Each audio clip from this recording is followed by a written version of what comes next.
If that pump runs another hour, there may not be enough pond left to argue about. That was the thought in my head at 5:40 on a July morning when a low mechanical thump pulled me out of bed. Whum, whum, whum. At first I thought somebody was running equipment on the county road, but when I stepped onto my back porch, the sound came from below the house, somewhere beyond the cottonwoods surrounding Mercer Pond. My name is Daniel Mercer. I was 48 years old, and my family had owned those 42 acres for longer than Fairhaven Ridge had existed. I knew every normal sound that pond made in summer. Frogs, cicadas, water slipping through the spillway. That diesel rhythm was not one of them. I pulled on my boots and headed downhill. Halfway there, I stopped. My dock looked wrong. The support posts were exposed several feet above the water, showing dark stains where the surface had been only days earlier. The shoreline had retreated into a wide band of wet brown mud. I could smell warm algae and exposed pond bottom before I reached the bank. The water was almost 4 feet lower than the level I had recorded that week. Then I saw the hose. A thick blue irrigation line disappeared into the pond beside a portable diesel pump. The hose ran across the grass, through the trees, and toward Fairhaven Ridge, where the community golf course sat beyond my eastern boundary. The pump shuddered with every cycle. Water surged through the hose hard enough to make it twitch against the ground. 2 contractors were checking fittings beside the engine. Standing 10 yards away from them was Vanessa Whitmore, president of the Fairhaven Ridge Homeowners Association. She wore pressed khaki pants and a white golf shirt with the Fairhaven logo over the chest, as if she were inspecting landscaping instead of watching thousands of gallons leave my property. "Turn it off," I said. One contractor looked at Vanessa before touching anything. She walked toward me holding a folder. "Good morning, Daniel. Why is there a pump in my pond?" "The board authorized emergency irrigation access." I looked past her. Through a break in the trees, I could see sprinklers throwing silver arcs across the nearest golf course fairway. "Your board authorized taking my water?" "Fairhaven has recorded drainage rights through this corridor. Our council has reviewed the access documents. Drainage is not the same thing as pumping my pond." Her expression barely changed. "The course is under significant drought stress. This is necessary to protect community property." I stepped toward the shoreline and looked at the exposed dock posts. For feet of missing water was not an abstract disagreement about paperwork. It was sitting in front of me as mud. Near the spillway, partly hidden by tall grass, I noticed the rusted green valve box my father had taught me to check when I was a teenager. I had opened that box every summer for more than 30 years. Vanessa probably thought it was an old utility cover. I looked from that box to the blue hose vibrating across my grass, then back to her folder. "Show me exactly what gives Fairhaven the right to withdraw stored water from this pond." For the first time that morning, Vanessa hesitated. Only for a second. Then she held up the folder. "Everything is documented. I had spent 26 years working with irrigation, drainage, pumps, culverts, and water control systems. I knew one thing Vanessa apparently did not. Water moving across land and the legal right to control where that water goes are 2 very different things. Mercer Pond had never been decoration. Long before Fairhaven Ridge had trimmed fairways, stone entrance columns, or matching mailboxes, that water had been part of my family's 42 acres. My father used to take me down there after summer storms when I was 12 or 13, carrying a wooden measuring stick and a battered notebook inside a plastic freezer bag. He taught me to read the dark stains on the dock posts, watch the spring-fed channel along the north bank, and listen for the change in sound when water started moving faster through the spillway. During wet months, the pond could rise several inches overnight. During dry summers, every inch mattered. "Never look at a pond and think it is just a hole full of water," Dad told me once. "You need to know what feeds it, what drains it, and where that water is supposed to go." I remembered that sentence years later when I started working in irrigation and drainage. By my early 30s, I was installing culverts, repairing washed-out channels, troubleshooting pumps, grading retention areas, and fixing systems that people usually noticed only after something stopped working. Water always told you what was happening if you knew where to look. That was why the 4-foot drop I saw that July morning bothered me so much. Mercer Pond had survived hotter summers than that one without falling anywhere close to that level.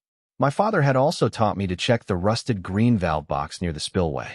Inside was part of the old control structure that had been maintained with the property for decades.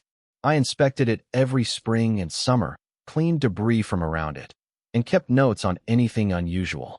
Those notes eventually went into a waterproof property folder in the metal cabinet inside my workshop, along with old deeds, surveys, drainage agreements, repair receipts, and documents my father had saved before the surrounding land was developed.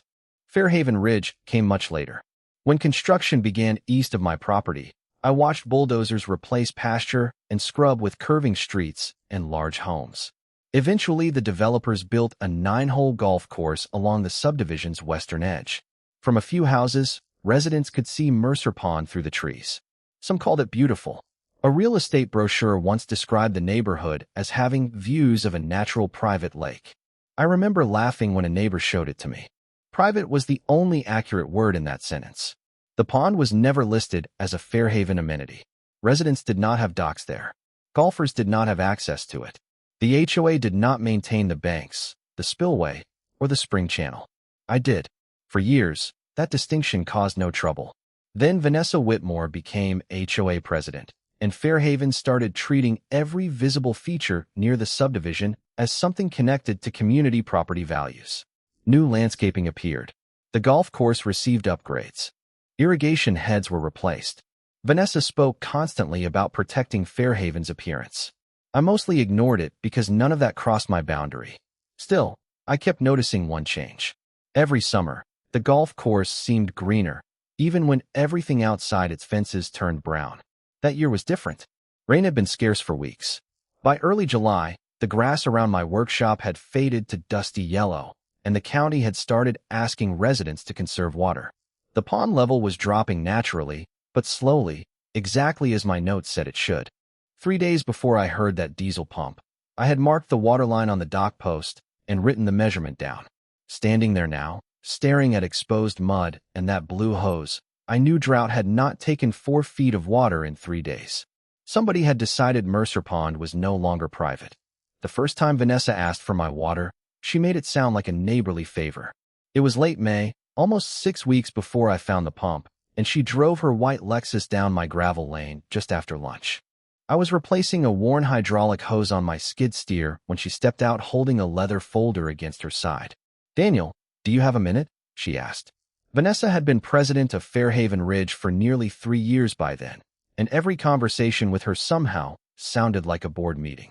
She explained that the golf course was facing unusually high irrigation costs, and that the HOA wanted to purchase water from Mercer Pond during periods of drought. I wiped my hands on a shop towel and asked how much they expected to use. "Only what is necessary to maintain the course," she said. That was not a number. I told her the pond was already entering the dry season, that the spring-fed channel could replace water only so quickly, and that I was not willing to lower the operating level to keep fairways green. Vanessa glanced toward the trees as if the answer surprised her. Fairhaven contributes significant runoff to that pond. Some stormwater crosses the drainage corridor, I said. That does not make the pond a community reservoir. Her smile disappeared. Our understanding of the recorded easement may be different. I remember leaning against the skid steer and looking at her. Water flowing downhill does not give you permission to pump it back uphill. She left 10 minutes later without raising her voice, but I knew the conversation was not finished. By June, the weather turned brutally dry. Day after day, the temperature pushed into the 90s. Dust followed my truck down the lane. The grass around my equipment shed faded from green to straw. Across the property line, Fairhaven's 9-hole course began showing the same stress. Brown patches appeared along the rough. The edges of 2 fairways turned yellow. Then the HOA increased watering around the greens, and residents started complaining about irrigation expenses. I heard most of that from Tom Harris, a Fairhaven homeowner who sometimes hired me for drainage work. He told me Vanessa had promised the board she had found an alternative water source. I asked him what source. He shrugged. She did not say. 2 weeks later, I saw a contractor's pickup parked near the eastern edge of my property. 2 men were walking the drainage corridor with measuring wheels and orange flags. When I approached, they told me they were planning a temporary irrigation line for Fairhaven. I asked whether anyone had given them permission to enter my pond area. One of them showed me a work order referencing the HOA drainage easement. I told them that easement did not authorize water withdrawal, and asked them to stay outside my property until ownership and access were confirmed. They were polite. They packed up and left. That evening, I emailed Vanessa so there could be no misunderstanding. I wrote that I did not consent to pumping, storage withdrawal, equipment placement, or irrigation access involving Mercer Pond. She answered the next morning with one sentence. The board will proceed according to its recorded property rights. 3 days later, I left town for a drainage project about 90 miles away. I was gone from Monday morning until Thursday evening. When I returned, nothing looked unusual from the house. The pond was hidden behind the trees, and I was too tired to walk down before dark. 9 hours later, that diesel engine woke me. Standing beside the exposed shoreline with Vanessa's blue hose carrying my water toward Fairhaven, I finally understood what she had meant by proceed. Vanessa did not shut the pump down that morning. She opened her folder instead. Inside was a copy of the Fairhaven Ridge subdivision plat with a yellow line running along the drainage corridor between the golf course and the eastern side of my property. This easement predates the current board, she said, tapping the page. Fairhaven has access for drainage maintenance and water management. Water management is not permission to remove water from my pond, I said. One of the contractors quietly lowered the engine speed while we talked, but the blue hose still pulsed against the grass. I called the county land and water resources office from the shoreline. By 9:30, an inspector named Paul Jensen arrived in a county pickup. I showed him the pond, the pump, my property survey, Vanessa's plat, and the email where I had explicitly refused permission. Vanessa showed him the easement language. Paul read everything twice before walking the corridor himself. When he came back, he looked uncomfortable. I can document the withdrawal and verify the easement location, he said, but I cannot determine the full scope of recorded water use rights from a subdivision plat alone. I need the underlying instruments. So they stop pumping until you determine that, I said. Vanessa immediately shook her head. Fairhaven is exercising an existing recorded right. Paul raised a hand. I am not confirming that. I am saying I need the complete records before I make a determination. That distinction mattered to me. It did not seem to matter to Vanessa. By noon, the pump was running at full speed again. I did not touch it. I did not disconnect the hose. I photographed the equipment, recorded the water line against the dock posts, and wrote down the time. Every instinct I had from 26 years around pumps told me to stop the machine before another gallon left the pond. But Paul had already documented the dispute, and I was not going to give Vanessa an excuse to turn my property claim into an argument about damaged HOA equipment. The next morning, I found a laminated notice attached to a temporary stake near the drainage corridor. Do not interfere with authorized HOA irrigation infrastructure. I stood there reading it while sprinklers hissed somewhere beyond the trees. The wording was almost impressive. Vanessa had put equipment on my land, lowered my pond, and then posted a warning telling me not to interfere with it. Over the next 2 days, the shoreline retreated farther. The mud dried into cracked plates beneath the July sun. My dock looked taller every morning. I measured the level before breakfast and again before sunset, recording each change in the same kind of notebook my father had once carried around in a freezer bag. Then Friday's mail arrived. The Fairhaven Ridge envelope was addressed to Daniel Mercer, even though I had never been a member of Fairhaven Ridge. Inside was an invoice for $410. The description read shared water system access and emergency irrigation maintenance. Beneath it was a warning that unpaid charges could result in additional administrative fees. I read the page twice, then carried it into my workshop. The metal cabinet stood against the back wall behind shelves of fittings and hydraulic fluid. I unlocked the bottom drawer and pulled out the waterproof property folder my father had kept for decades. The plastic cover had yellowed around the edges. Inside were deeds, surveys, old drainage records, handwritten notes, and documents I had not needed to read in years. I placed Vanessa's $410 invoice beside them and started turning pages. She had spent the entire week telling me what Fairhaven was allowed to do with my water. It was time to find out what the records actually said. The first document that caught my attention was older than Fairhaven Ridge by almost 20 years. It was a recorded drainage agreement my father had kept behind the original deed, and across the top he had written in pencil, "Keep with property records." I read it twice at the workbench under the fluorescent lights, but I knew enough about property documents to know that understanding pumps did not make me an attorney. At 8 the next morning, I called Rachel Bennett, a property attorney who had handled easement questions for 2 contractors I knew. By noon, I had emailed her scans of everything in the waterproof folder, including Vanessa's $410 invoice. Rachel called me back before 3. Daniel, I want certified copies of these instruments before I give you a final opinion. But there is something Fairhaven appears to be confusing. Drainage and withdrawal? Exactly. The next morning, we met at the county records office.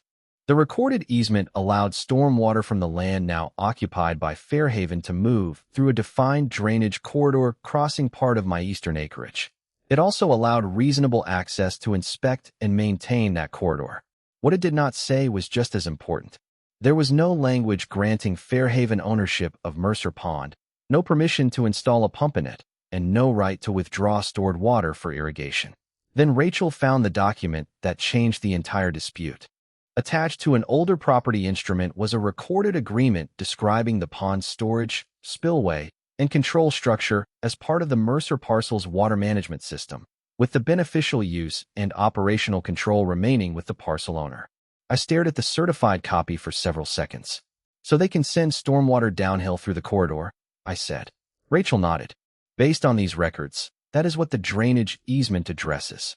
But they cannot pump my stored water back uphill to the golf course. I see no recorded right here allowing that. I hired Mark Ellis, a civil engineer I had worked beside on commercial drainage projects, to document the physical system. He arrived that afternoon carrying survey equipment, a level rod, and a field tablet. The July heat pressed down hard enough to make the exposed pond mud smell almost metallic. Mark measured the water elevation, inspected the spring-fed channel, photographed the spillway, and opened the rusted green valve box with me standing beside him. He traced the control structure, compared it with the recorded documents, and then walked the blue irrigation hose toward Fairhaven. That pump is not managing drainage, he said when he returned. It is withdrawing stored water and lifting it toward the course. The distinction sounded obvious when he said it aloud. By sunset, Rachel had prepared formal notice demanding that Fairhaven stop the withdrawal and remove its equipment from my property. We sent copies to Vanessa, the HOA management company, their attorney, and the county office already reviewing the dispute. Vanessa responded less than 2 hours later. She insisted Fairhaven's easement permitted water management necessary to protect community infrastructure and said the board would not suspend irrigation while its counsel reviewed my claims. I printed her email and placed it beside the invoice. Then I walked down to the pond. The diesel pump was still thumping. The blue hose still trembled. Another pale strip of mud showed beneath the dock. For the first time since I had discovered the system, the sound did not make me feel helpless. Vanessa believed that because the pump was still running, she was winning. What she did not understand was that Rachel now had the records, Mark had the measurements, the county had formal notice, and every gallon moving through that hose was becoming documented evidence. The hardest thing I did that week was nothing. Rachel had already sent Fairhaven formal notice. Mark had documented the system, and the county had copies of the recorded agreements, but every morning that diesel pump still started before sunrise. Whum, whum, whum. I could hear it from my kitchen while the coffee brewed. The sound made every instinct in me want to walk downhill and shut the machine off, but Rachel had been clear. Do not touch their equipment. Let them decide whether they want to keep pumping after receiving written notice. So I let them decide. Then I documented every minute of it. Mark installed a temporary water level gauge beside the dock and helped me establish reference measurements against the existing posts. I mounted a weatherproof camera on my equipment shed, aimed only across my property toward the pond and pump area, and set it to record timestamps whenever contractors arrived. At 6 each morning and 6 each evening, I walked down with my notebook. Water elevation, pump status, weather conditions, visible shoreline. I photographed the gauge and the exposed dock posts from the same locations every time. Mark used the pump specifications, hose diameter, recorded runtime, and field observations to estimate the withdrawal volume. He warned me that an estimate was not the same as a metered total, so we labeled it exactly that. No exaggeration. No guesses presented as facts. Just measurements we could defend. By Wednesday, the pond had stopped looking like the place where I learned to fish with my father. The shallow northern edge had pulled away from the grass, leaving a broad strip of cracked mud. The spring-fed channel still delivered water, but not nearly fast enough to replace what the pump was removing. Across the trees, Fairhaven's sprinklers clicked and hissed over bright green grass. Vanessa drove down Thursday afternoon while I was photographing the gauge. "You are making this unnecessarily adversarial," she said through her open window. "I asked you to stop before the pump was installed. Our attorney is reviewing your documents. Then why are you still taking water while he reviews them? The course cannot simply go without irrigation." I looked toward the blue hose. "That sounds like a Fairhaven problem." She stared at me for a moment, then drove away. The next morning, another HOA employee arrived with the contractor and restarted the pump after refueling it. The camera captured the time. Rachel had proof that Fairhaven had received the cease and desist 3 days earlier. Mark had another measurement. I had another entry in the notebook. Then the mail brought a second notice regarding the $410 assessment, now marked past due. I placed it beside the first invoice and Vanessa's email. By Friday evening, Rachel called. The County Water Resource Review had moved beyond the subdivision plat. Paul Jensen had obtained the complete recorded instruments and Mark's preliminary engineering report. "They want Fairhaven's attorney on a conference call Monday morning," Rachel said. I stood at the edge of the pond while she spoke, watching the blue hose tremble in the fading light. Should I do anything before then? Exactly what you have been doing. After we hung up, I wrote down the final water level reading for the day. Vanessa thought my silence meant she had worn me down. In reality, I had stopped arguing because arguments disappear the moment people remember them differently. Measurements do not. Emails do not. Recorded documents do not. And by Monday morning, Fairhaven was going to have to explain all three. Monday morning arrived without the sound of rain, without cooler weather, and without any reason for Fairhaven to stop on its own. At 6:15, the diesel pump started again. I stood at my kitchen window with a cup of coffee and listened to that familiar mechanical rhythm coming through the trees. Whum, whum, whum. By 8:30, Rachel called and told me to meet her at the County Water Resource Office. Mark was already there when I arrived, along with Paul Jensen, 2 county officials, Fairhaven's attorney, Vanessa, and the HOA property manager. Vanessa had 3 binders stacked in front of her. Rachel had 1 folder. That difference told me almost everything. Paul began with the recorded drainage easement.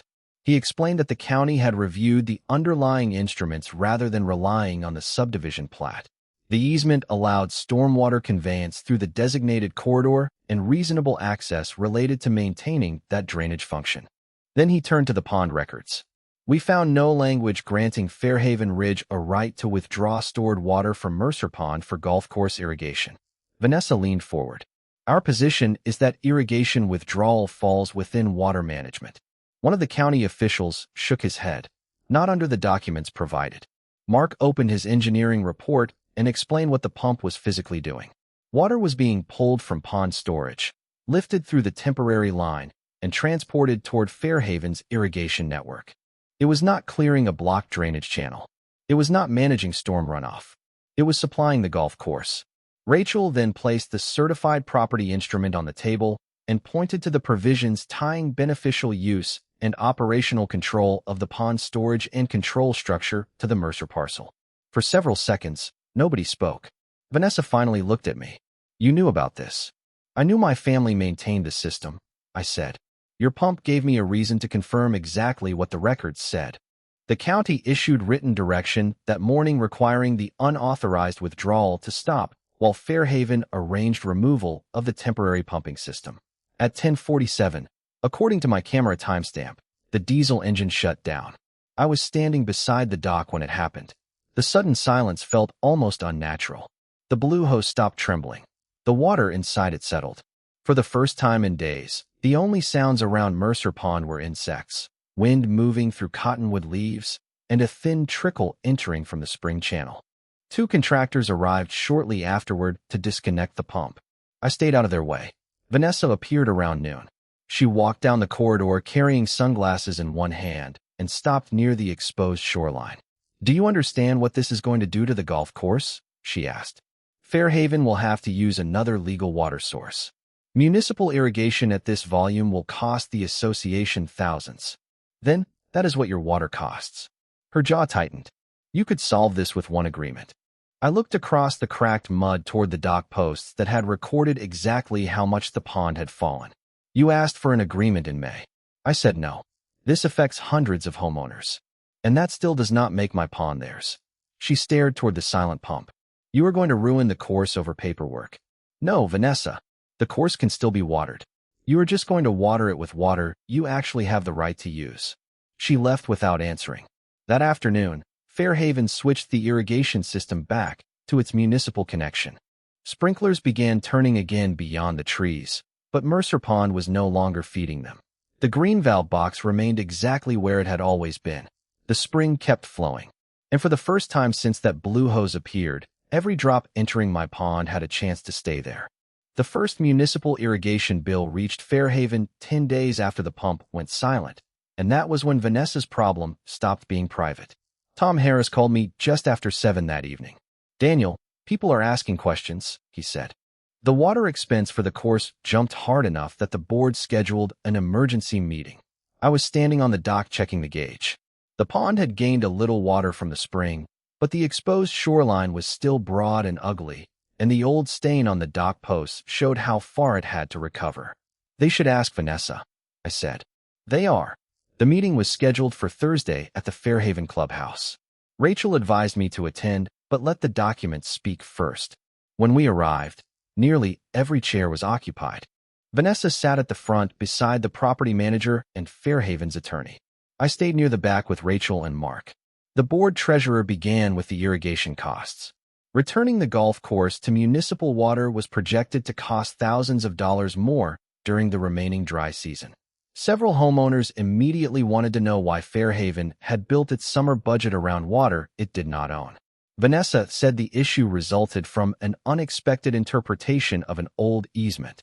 Rachel quietly opened her folder. When public comments began, she walked to the front and placed certified copies of the recorded instruments on the table. She explained that Daniel Mercer had refused permission before the pumping system was installed, that the drainage easement addressed stormwater conveyance and corridor maintenance, and that the county review had found no recorded right allowing Fairhaven to withdraw stored pond water for golf course irrigation. Mark followed with the physical evidence. He showed the documented water elevations, dated photographs, pump specifications, estimated withdrawal figures clearly labeled as estimates, and the timestamps showing continued pumping after Fairhaven received formal notice. Then Rachel placed my original email on the table. May 29th. No consent to pumping, equipment placement, or irrigation withdrawal. Vanessa had received it. Next came her reply stating that the board would proceed according to its recorded rights. Then Rachel produced the cease and desist notice and Vanessa's later email refusing to suspend irrigation while counsel reviewed the documents. The room became very quiet. Finally, Rachel placed one last page beside the others. For $110. Shared water system access and emergency irrigation maintenance. A board member named Susan Parker picked it up. Why did we assess him, she asked. Vanessa straightened in her chair. Because his parcel benefited from the shared drainage system. Susan looked toward me.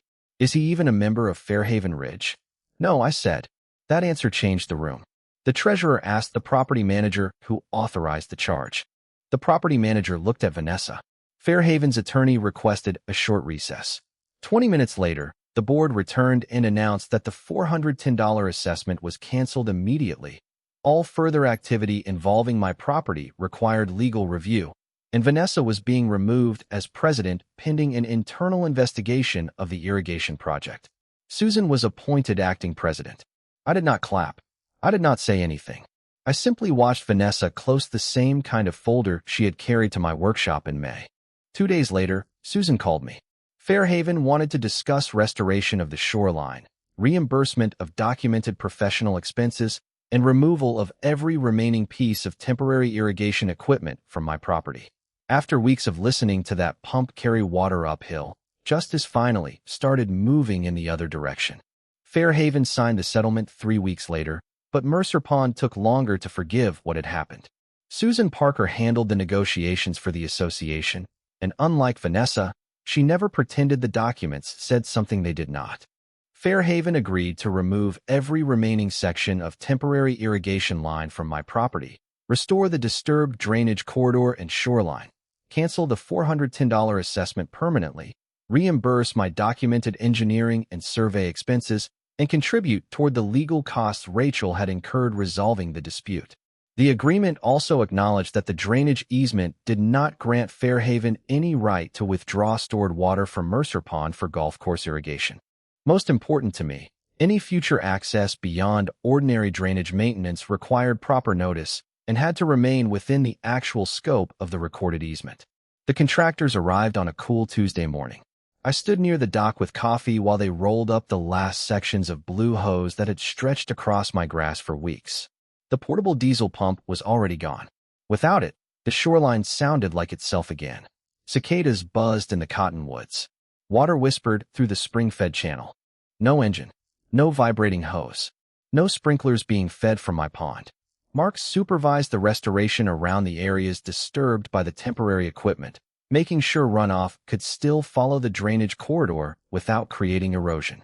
Nobody tried to block Fairhaven's legitimate drainage rights. That had never been the point. The difference was simple now.